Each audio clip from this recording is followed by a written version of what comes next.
Good morning students.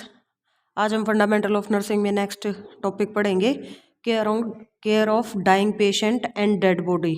यानी कि dying patient जिसकी डेथ होने वाली हो और जिसकी डेथ हो गई है, यानी डेड बॉडी की केयर पढ़ेंगे। और डाइंग पेशेंट को हम कैसे केयर प्रोवाइड करते हैं उसके बारे में पढ़ेंगे। फर्स्ट क्वेश्चन है हमारा, care of dying patient, sign and symptom and care of dead body और रोल ऑफ नर्स। यानी कि डाइंग पेशेंट को केयर देते टाइम नर्स का क्या रोल होगा, डाइंग पेशेंट के हमें साइन सिम्टम क्या दिखाई देते हैं, और पेशेंट डेड हो जाता है तो उस डेड बॉडी की हम कैसे केयर प्रोवाइड करेंगे। तो फर्स्ट पढ़ेंगे हम केयर ऑफ डाइंग पेशेंट, यानी जब भी हम किसी डाइंग मरने वाला हो जो पेशेंट, उसको कैसे केयर प्रोवाइड करते हैं। तो सबसे पहले हम क्या करेंगे, psychological support to the patient relative. सबसे पहले हम क्या करेंगे, जो पेशेंट के रिलेटिव्स होते हैं उनको साइकोलॉजिकल सपोर्ट देंगे, क्योंकि क्या है, उनका जो व्यक्ति है या जो पेशेंट है वो लास्ट स्टेज में चला जाता है। तो उस टाइम पे हमें क्या करना चाहिए, पेशेंट के रिलेटिव्स को साइकोलॉजिकल सपोर्ट देना चाहिए, सिक्योरिटी को मेंटेन करके रखना चाहिए, permitted to patient relative about spiritual meeting according to religion and customs. यानी कि पेशेंट जिस भी धर्म को मानने वाला हो या जिन भी रीति रिवाज को मानता हो, उनके अकॉर्डिंग पेशेंट के रिलेटिव्स को उसके लिए प्रेयर करने के लिए परमिशन दे देनी चाहिए। यानी कि स्पिरिचुअल नीड जो होती है पेशेंट की या उसके रिलेटिव्स की, वो हमें कंप्लीट करनी चाहिए।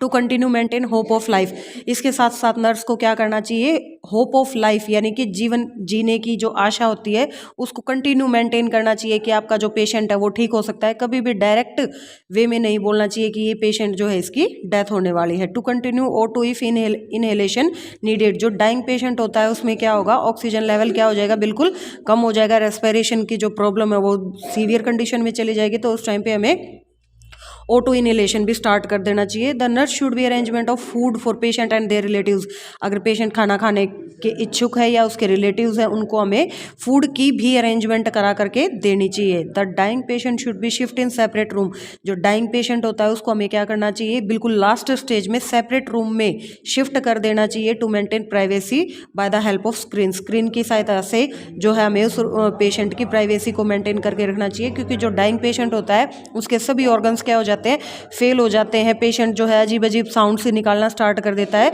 तो इस वजह से पेशेंट को देख के अदर पेशेंट डिस्टर्ब ना हो, उसके लिए हमें स्क्रीन का यूज करके प्राइवेसी को मेंटेन करना चाहिए। The nurse should B provide sympathy during this period with their relatives, या पेशेंट रिलेटिव्स हैं उनके साथ नर्स को क्या करना चाहिए, सिंपैथेटिक जो बिहेव होता है वो प्रोवाइड करना चाहिए। द नर्स शुड बी काम विद द पेशेंट, पेशेंट हो या उसके रिलेटिव्स हो उनके साथ पेशेंट का नर्स का जो बिहेव है वो कैसा होना चाहिए, बिल्कुल शांत स्वभाव होना चाहिए, ज़्यादा हाइपर नहीं होना चाहिए।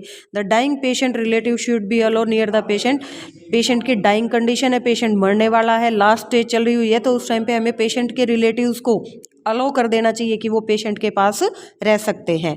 To continue maintain fluid balance, हमने क्या करना है, डाइंग पेशेंट के फ्लूइड बैलेंस को भी साथ साथ में मेंटेन करके रखना है।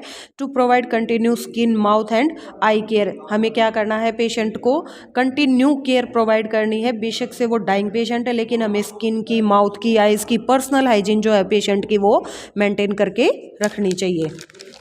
नेक्स्ट है हमारा स्टेज ऑफ डाइंग पेशेंट, यानी कि जो पेशेंट है जो मरने वाला है उसके अंदर हमें 5 जो है वो स्टेज देखने को मिलती है अकॉर्डिंग टू डॉक्टर के एलिजाबेथ के अकॉर्डिंग जो है डाइंग की जो है वो 5 स्टेज बताई गई है। सबसे पहले है डिनाइल एंड आइसोलेशन। सबसे पहले जब पेशेंट को पता चलता है कि उसकी जो डिजीज कंडीशन है वो लास्ट स्टेज में जा चुकी है, तो पेशेंट क्या करता है, डिनाइल, मना करना स्टार्ट कर देता है कि नहीं मुझे ये बीमारी नहीं है, और अपने आप को क्या कर लेगा, आइसोलेट कर लेगा, यानी रूम के अंदर बंद कर लेता है, क्योंकि वो इजीली अपनी जो डिजीज कंडीशन है उसको एक्सेप्ट नहीं कर पाता है। इस वजह से क्या होगा, पेशेंट डिनाइल और आइसोलेशन अपने आप को कर लेगा। सेकंड स्टेज में क्या होगा, एंगर, उसको गुस्सा आएगा कि मेरे अंदर जो है ये डिजीज इस लास्ट स्टेज तक कैसे पहुंच गई, मैंने इतनी प्रिकॉशन ली है या कुछ भी किया है, उन सब चीज़ों को लेकर के क्या होगा, उसके अंदर एंगर प्रेजेंट होगा। उसके बाद वो क्या करेगा, बार्गेनिंग स्टार्ट कर देगा। बार्गेनिंग मतलब भीख मांगना एक तरीके से स्टार्ट कर देगा।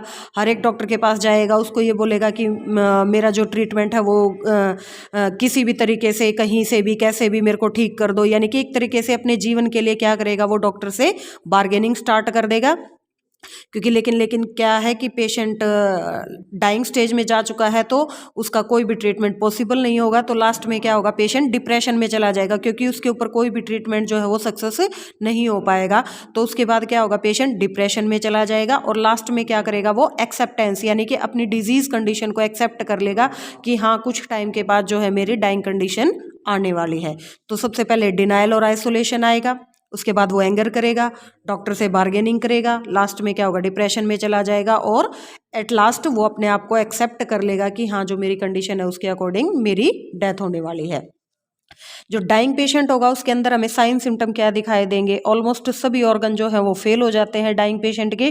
तो उसके जो है हर एक बॉडी पार्ट के अंदर क्या होगी, प्रॉब्लम स्टार्ट हो जाएगी। जैसे फेशियल स्ट्रक्चर क्या हो जाएगा, उसका चेंज हो जाएगा, मसल्स क्या हो जाएंगी, वीक हो जाएंगी, उसकी लिप्स आर प्लकर यानी कि होठ क्या होंगे, बिल्कुल पिचक जाएंगे, सूख जाएंगे, सनकन आइज आंखें जो है अंदर की तरफ धस जाएंगी, पेल स्किन जो स्किन का कलर है वो क्या होगा, पीला पड़ना स्टार्ट हो जाएगा, हियरिंग प्रॉब्लम पेशेंट को सुनने में दिक्कत आएगी, डिफिकल्ट इन ब्रीथिंग सांस लेने में दिक्कत होगी, बीपी और पल्स रेट क्या हो जाएगा, बिल्कुल लो चला जाएगा, pupil are not react to the light यानी कि पीपल जो प्यूपिल होती हैं, आंखों की पुतलियां जो है वो क्या होंगी, लाइट में भी कोई रिएक्शन प्रोवाइड नहीं करेंगी, क्या हो जाएंगी, वो डायलेट हो जाएंगी, कितनी ही ब्राइट लाइट डाली जाए वो कंस्ट्रिक्ट नहीं होंगी।